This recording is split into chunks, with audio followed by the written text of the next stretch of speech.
I played the program. I knew what I had to do to get out of there. I get my family back, and I played it. I didn't learn a lesson from it. Yeah. Couple months later, I'm back doing the same thing. You know, smoking, being stupid, pushing my wife around, have a kid, end up back in there again. This time I did 6 months. Okay. This time. Yeah.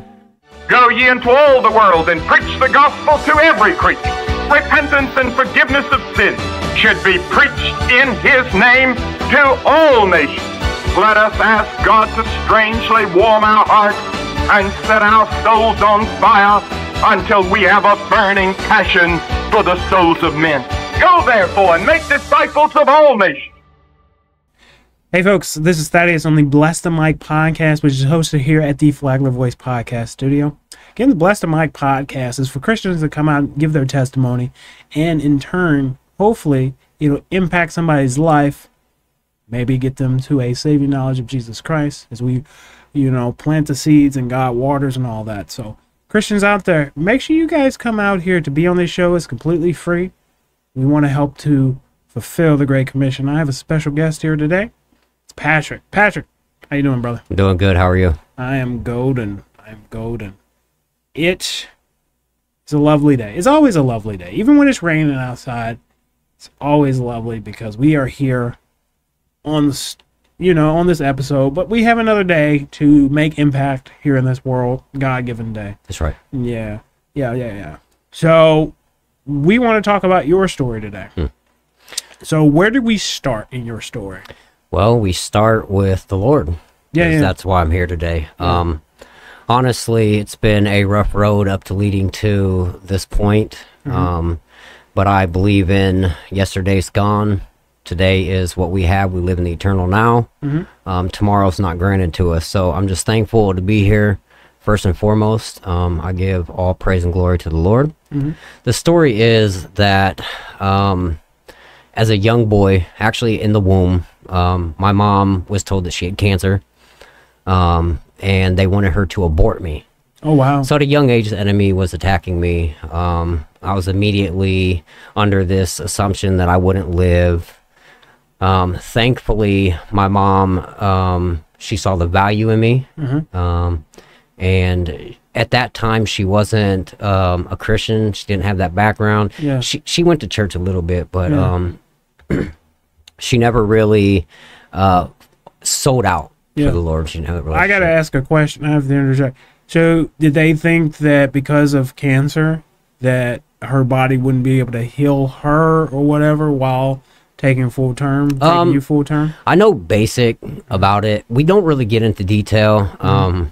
And what I know is that the doctors told her through her having me, she could potentially lose her life and my life at the same time. So they were really just pressing down on her that she needed to abort me in the off chance that it took her life. And she wasn't the type of person to do that. Sure.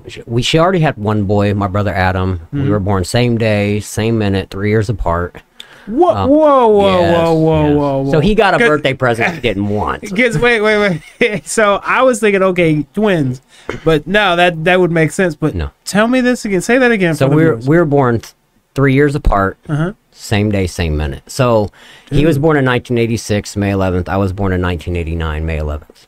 We were born at the same minute. Nice. Which I'd have to look at my birth certificate to remember the time. But the same time? Yeah, same minute. Yeah. Dude.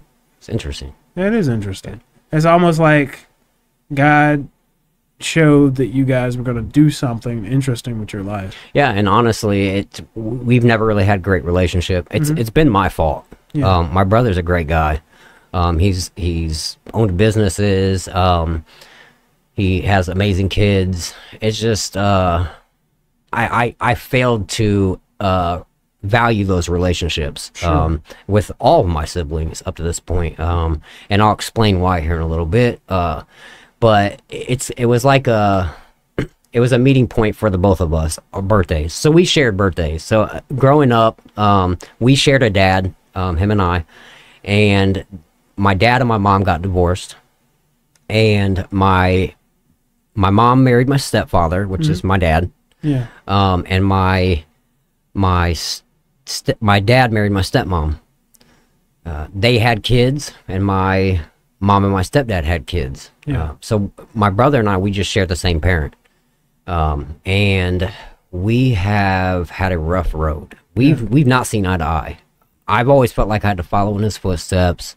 He was older, so he got to do more things with my dad, and I wanted my dad's attention. I was a mother's boy, but I had this just something in me to do the fun things, which is what a dad does. A lot of dads, they have the more fun with the kids because they're just, I would like to think when it comes to my wife, I'm the more exciting one. But I'm probably not. But, so I kind of held like a chip on my shoulder towards him, and I pushed him away because of it.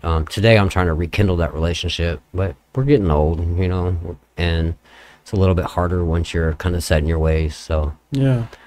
So back to the testimony, he tried to take me out at a young age. And then as I kind of got older, I had a mom and a stepdad which he's my dad, two went to church, and they lived a life full of, I'm going to follow the Lord. He's going to provide our needs.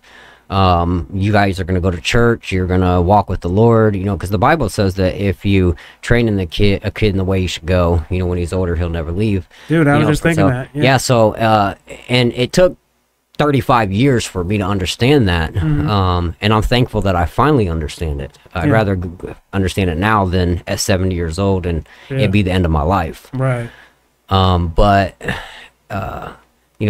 They forced something on me, and I am thankful for it today because I'm not sure I would ever came back if they hadn't. Yeah. And then my dad and my stepmom lived completely different lives. My dad was a workaholic, I guess you could call it. He's a great man. He was a good father, but he worked quite a bit, and he would, hang out with his friends and hit the bars and, hang out with his friends at the house, playing poker. And he was just a friendly guy, great guy, but he worked third shifts and he worked all the time. I think it was like 3 days on, 4 off, or 4 days on, 3 off, or I think it rotated.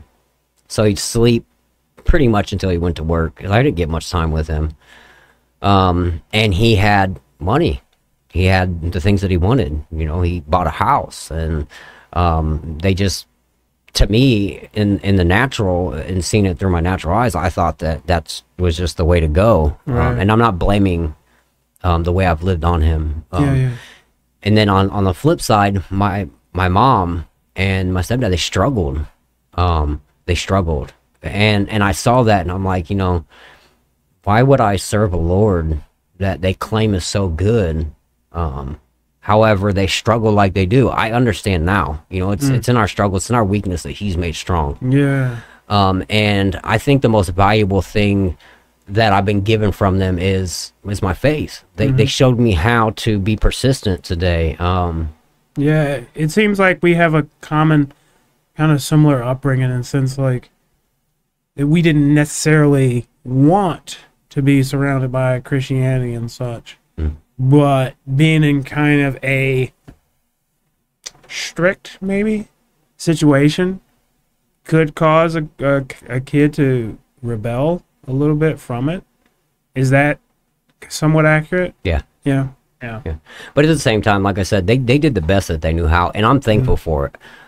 Because of who I am today, and now being able to look back on it and kind of pinpoint the areas of my life that it's now the most valuable in. Right. They never wavered. They didn't question their faith and I was wrong for this period of time, and I should have been telling you that go out, hustle, make some money.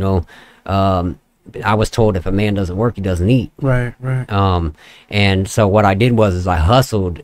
I manipulated the system, and I hustled instead of, being at a young age, a kid that would go out and cut yards and do this and do that. I made bikes, and, I did cut yards, but it was just for my little play money, and it wasn't for consistency. Yeah. Now I have the ability to understand what my dad told me.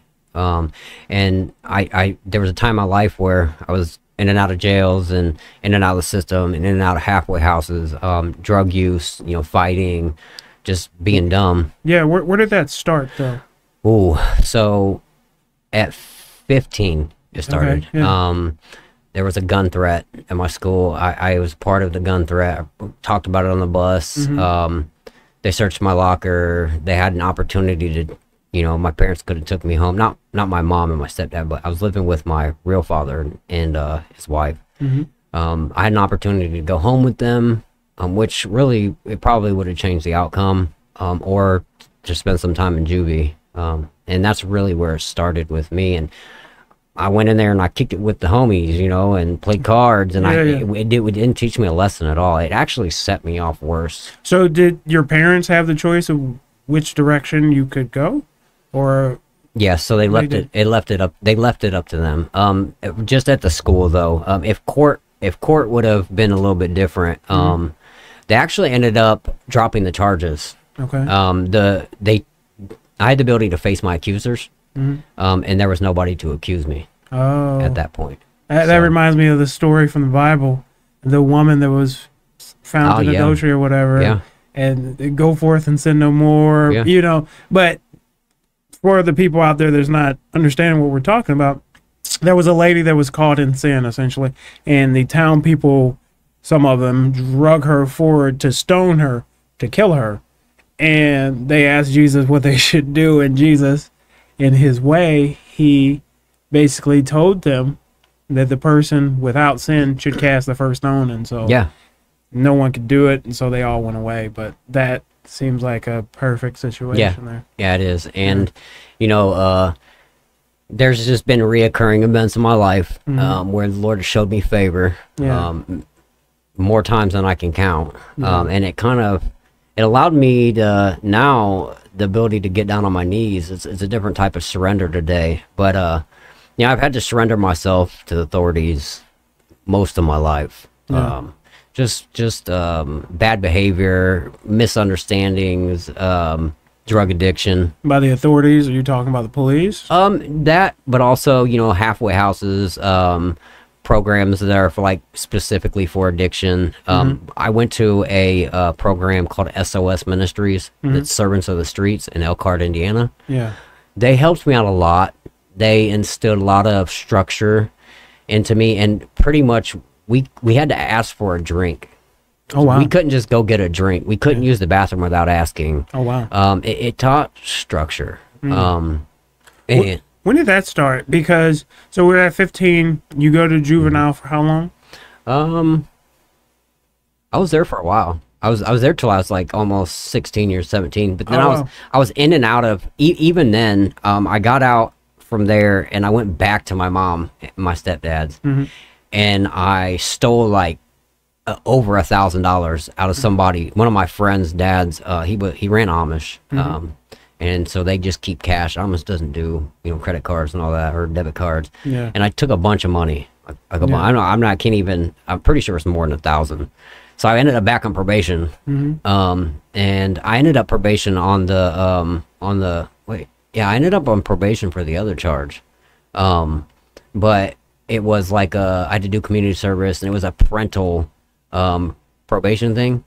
And this one I ended up on, I had to do same thing, community service. This was before I was 18 years old, so I had 2 charges before I was 18. So I was just in and out of the situation. And then it just spiraled out. I couldn't handle my addiction. When did the addiction start? Because you 15 was the drug charge. Was the addiction already going on by that time, or did it start a little bit later? The addiction's been most of my life. Okay. I started smoking cigarettes and weed at 15. Okay. And then by the time I was 18, I was cooking dope. And obviously using. And that in itself is a whole different. It's a demon. It's a demon. It's a demonic thing. It took control of me. I gave power to it. So 18, 19, I'm abusing women, being dumb, putting my hands. I ended up going to jail on a domestic violence charge. I was married. I was married, fresh out of addiction, and this woman, my ex-wife, she actually kind of got me out of that stage, for a good while. And in the situation is that we moved in with my mom and my dad, and they wanted me to be married to her. So we got married. And through the marriage, I was inconsistent. I was unfaithful. I was not loyal to her. I pushed her around, you know, I'm a big guy, blah, blah, blah. Yeah. And I ended up catching a charge on it. Well, through sitting in jail, waiting for court, and then figuring out what they were going to do with me, my parents got a hold of this ministry, the SOS Ministries, and they explained the situation. They showed up to court and asked the judge if I could come to the program. It was a 90-day live-in program. It was very intense, faith-based, and that I would do great there. So they gave me the ability to go. I played the program. I knew what I had to do to get out of there. I'd get my family back, and I played it. I didn't learn a lesson from it. Yeah. Couple months later, I'm back doing the same thing. You know, smoking, being stupid, pushing my wife around, have a kid, end up back in there again. This time I did 6 months. Okay. This time. Yeah. Didn't learn a lesson. I just chose to get out. We ended up getting a divorce. I pushed her around a motel room. I threw my daughter physically through the air at this woman. She caught her. But I was just spun out and stupid, making bad decisions. And I lost that relationship. I walked out on that relationship. So the situation is she wanted me back in her life. She gave me an opportunity. She told me if I went to church with her, that she would give me my kids and that we would be a relationship and I could come back home. And she was going to meet me at McDonald's in Kalamazoo, Michigan. I just needed to be there. I needed to show up, put my church face on, play the game like I always played it. I went to McDonald's that morning. I was really bad on heroin at this point. Opiates in general, fentanyl, or just anything I could get my hands on.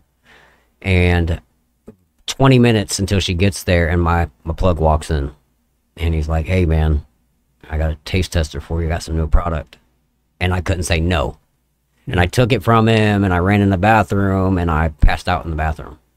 She came in, couldn't find me, left, went to church by herself. I haven't seen her since. Haven't talked to my kids since. It's been 14 years. Oh wow. 13 years, sorry. Yeah. So it's been a rough road as far as addiction, you know, it's taken me. I've had, you know, kids with other women, and it's kind of led me down a dark road as far as like, you know, pushing these kids out there, but then not being a father to them. Right. And I became like bitter in general towards women, and I just constantly dosed myself up on anything I can get my hands on, opiates, psychedelics, you know, marijuana. And it was just feeding that loneliness inside of me. And the only real peace that I've ever had was walking with the Lord. And I've been in and out of it, in and out of church, like I said. But to take a step back, I ended up back at SOS again a third time. And I did like almost a year there. Yeah. I had a kid while I was in there. I wasn't a part of the birth. And she kind of allow me to see her. I ended up moving to Florida here, actually, after that, to an amazing guy and woman's house. And they just kind of took me in. They're good friends with my parents. Yeah. And it allowed me to be free with once again, the choice, like the Lord gives us, the choice to either serve him or serve ourselves. And I chose to serve myself. Yeah. Broke my foot, got on pain pills, ran. And I ended up back in where I'm originally from, where I pretty much did a lot of dirt in, which was South Bend, Indiana. And that's when it just completely spiraled out of control. I ended up, you know, gangbanging, running with the wrong crowd, fighting, abusing a lot of people along the way, both in their kindness and and making it a weakness, and then also physically. Yeah. And so the Lord was always there to be faithful to me. Every time I was like, I'm at the end of my rope, Lord. Like, I'm not sure if there's any rope left, but I'm not tugging anymore. So like, here I am. He was like, all right, man, I'm right here for you. And so you had like the upbringing though, upbringing, so that you can't just lose that. It's almost like a constant reminder and a constant conviction, so to speak. And we were just talking off camera a bit ago, and you said you tried to avoid your parents because that was a conviction to you. Yeah. So like so like don't misquote me, but like there's a story in the Bible where a farmer goes to sow seed and he throws some down on like the concrete or like you know like the hard ground, and then he sows some and it falls on the rocks, and then he throws some and it falls on the the thorny area, and then throws some and it lands on. That was like all my parents were just sowing them. And some was falling on the hard parts. Some were falling on the rocks. Some were falling on the thorny areas, but then there were some that fell on the good area, and those were what the roots just went deep. And it took a long time for me to allow the Lord to water them, because I can't water them myself. People can come into my life and they can minister to me, and they tell me I'm a great person. They tell me you've been through a lot and your testimony is something, and this is the first time I've actually shared my testimony. But it never made sense to me. I didn't value it. I had no value to me. And so that seed that was thrown out, that they never gave up on, the Lord finally watered. I gave him the ability to. How did the transition occur? Because the kind of the summary of the life before is a drug addiction that started at some point, and there's all this trauma, so to speak, prior to actually coming to Christ. But what was that transition? What was that breaking point? The breaking point was I come to the end of myself. Met an amazing woman. I fell in love with her. And like I said, I've had many people, my parents, my brothers and sisters, relationships, that they loved me. And I know that the love was genuine. But I didn't value them enough in my addiction to realize that God loves me so much more. He values me. Nobody can love me and value me like God does. I mean, he sent a son to die on a cross for me. He bore my death that I should be dying. And so I met this woman, and she had been through so much, and I fell in love with her, and the love was genuine. I would have done I turned myself in on some felony charges for her. I wanted her. And as she began to love me back, and I felt that love, the Lord began to work on me. And no matter who was against us, and no matter what I had done, because I did some mess while we were together. I've been 100% loyal and faithful, but there were times where, when I came in a relationship, it was, you're going to quit your addiction, or we're nothing. I'm not going to be with you. And I stopped at halt. And we moved in with some people that were feeding that addiction. And I ended up using 3 times in a relationship. Well, each time I went to her and I was like, hey, this is that, but it was completely different from what it was. I lied to her, and I kept it from her. About 6 months into the relationship, I started feeling guilty about it. And one of my good friends and I, consider my brother, we were talking about it, in the room, low key, like hee ha ha, I can't believe I got away with it. And she walked in the room, and she did not know what was going on. She did not hear the conversation. She was just like, what y'all talking about? And he was like, no, like, let's change the subject. Skirt. And I was like, you know what? Do you really want to know? Because I got tired of bearing that weight on me that I had, I'd hurt her like that. She was like, yeah, tell me. And I was like, well, that time I said it was coke, it was meth. And she was like, oh, I already knew. I was like, you knew? She was like, yeah, I knew. I'm not stupid. And she forgave me. So it was those moments that I had those real encounters with the Lord. Is like, if this person that doesn't knows nothing about God can love me like that, then my Savior who died for me can love me so much more. And then, we started having kids, and the Lord just kind of allowed me to keep skating through my mess. And I wasn't living a faith life. I wasn't walking with the Lord still. Right. And I still was in my mess. I just picked up different addictions and justified the fact that I got clean on other ones. Yeah. And she justified it with me because maybe she didn't think my crap seemed so bad, you know, or maybe that's how she loved me. I'm not sure. Yeah. I'm kind of scared to ask her. She would tell me the truth. But, Yeah. And so I found out I had a tumor in my knee. They wanted to cut my leg. They still want to remove my leg. Because it's a problem, and I've ducked them. I choose to receive what they're telling me. And if there is something wrong, I believe that God's going to heal it. It's just a matter of time, and it's in His time. I mean, if I may live to 75, 80 years old with the same thing, but be able to live the best life. It doesn't stop me, doesn't slow me down. And they hooked me on pain medication. And I feel like the biggest drug dealers in the world is the pharmaceutical company, because it's a legit legal way for them to do it. And I justified it with my wife just like she did, you know, but eventually it ran out and I had to find it on the streets, and I got way more addicted to them, and I was using them every day, you know, a lot, like 30, 40, you know, of them at a time in a day. I mean, and I just went through the withdrawals, and I realized I was better than that. She kept telling me, you're better than that, you know, you're better than this. And she used to sit by my bedside and pray over me. And I've never had a woman, like, pray for me. I've my mom, so that's not true. My mother has, obviously, she's kept me alive. There's been many instances where she's prayed over my life that I know that it wasn't for her, I'd be dead. But, you know, my wife, she prayed over me. She would pray over me. I would wake up at 3 o'clock in the morning with withdrawals, and she'd be leaned over the side of my bed, like, what are you doing? And she'd be like, I'm praying for you. I know you're not doing good. And she's not a faith woman. She's not, crazy. You know what I mean? So, like, once that started happening, God began to open up doors for us.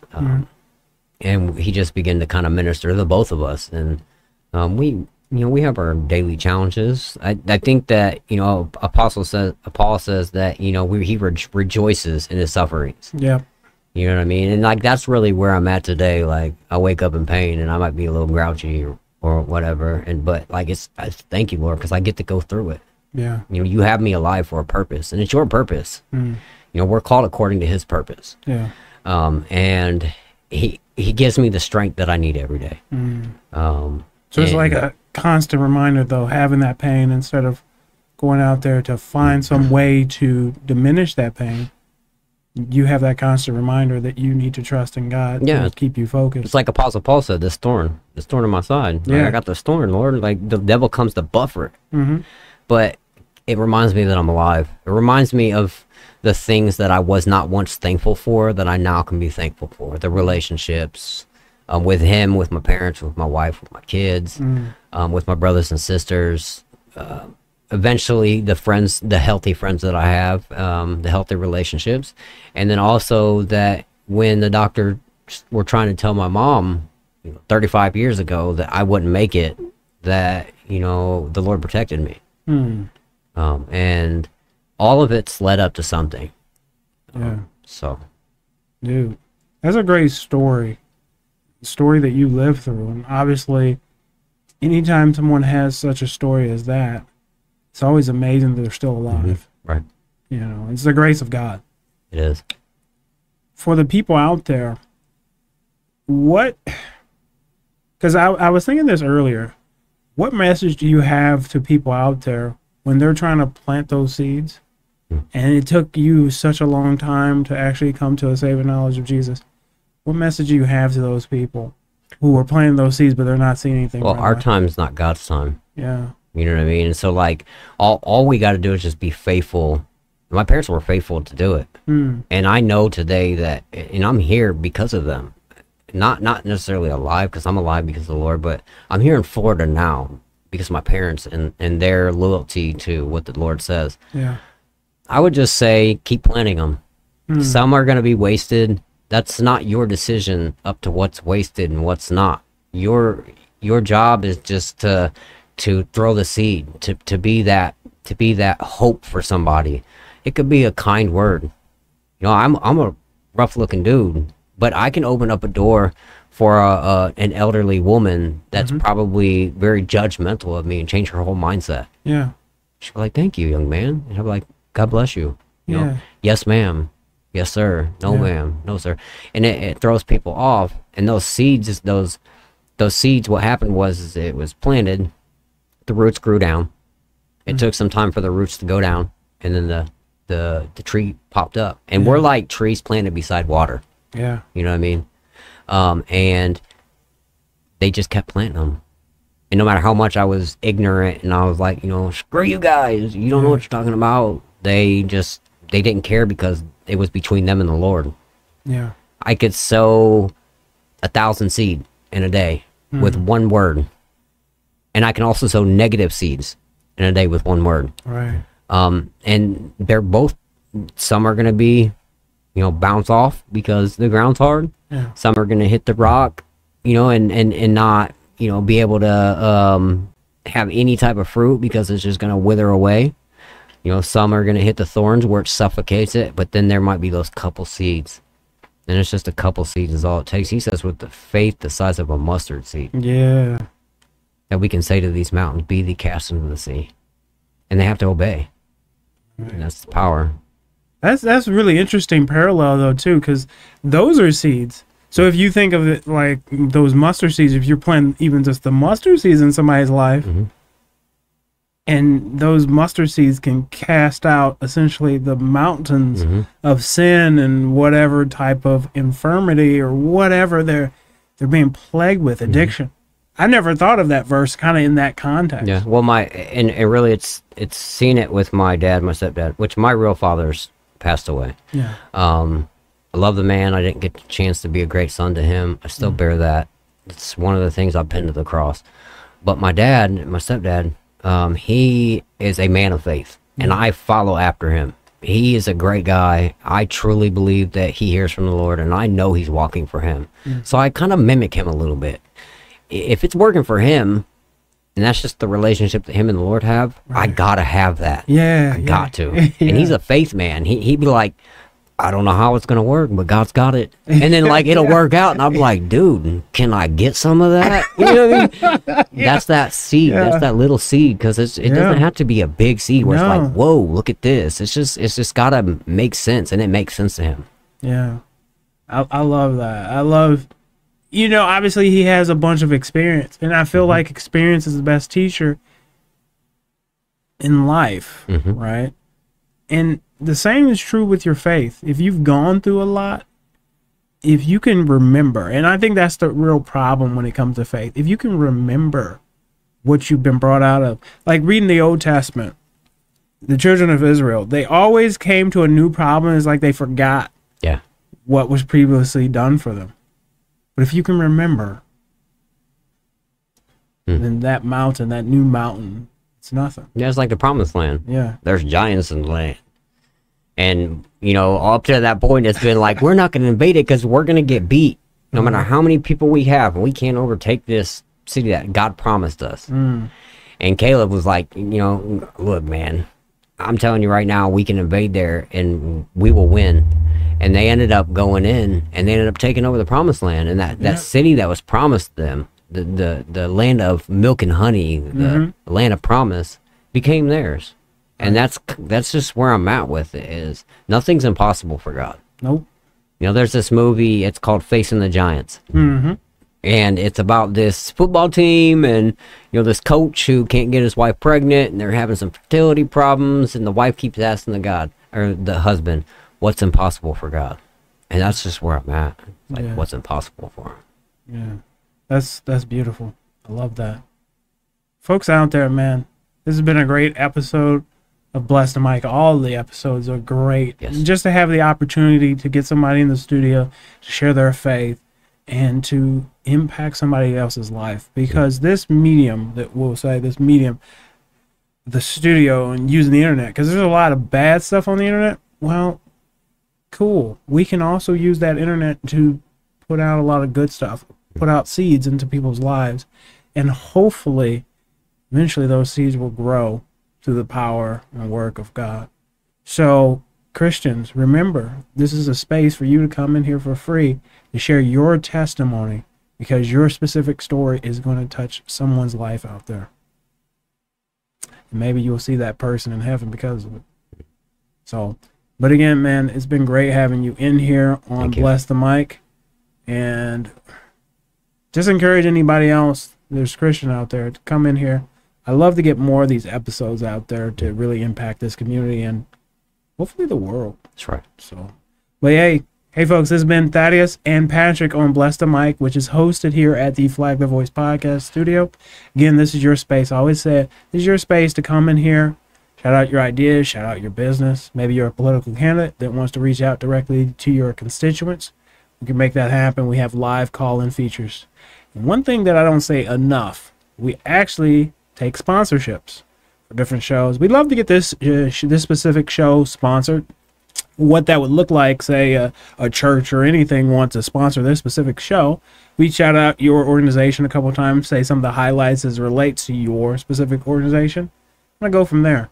But great way to get your name out there with our viewership. But again, this has been Thaddeus and Patrick on the Bless the Mic podcast here at the Flagler Voice Studio. We'll see you next time.